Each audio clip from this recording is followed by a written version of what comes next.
بسم اللہ الرحمن الرحیم۔ کوئی شخص اپنے والدین کا حق ادا نہیں کر سکتا، لیکن اس دعا کے ذریعے سے علامہ عینی رحمہ اللہ نے شرح بخاری میں ایک حدیث نقل کی ہے کہ جو شخص ایک مرتبہ مدرجہ ذیل دعا پڑھے، اس کے بعد یہ دعا کرے کہ یا اللہ اس کا ثواب میرے والدین کو پہنچا دے، تو اس نے والدین کا حق ادا کر دیا۔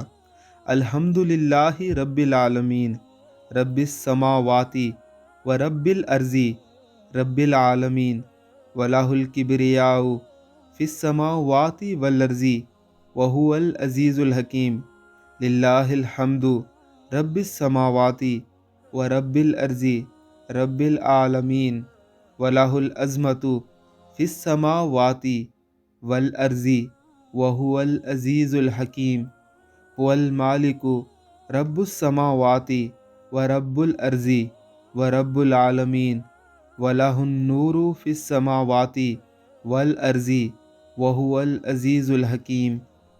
اس دعائے مبارکہ کو یاد کر لیجئے یا کم از کم اپنے پاس محفوظ کر لیجئے اور اپنے والدین کو پڑھ کر یہ بخشتے رہیے۔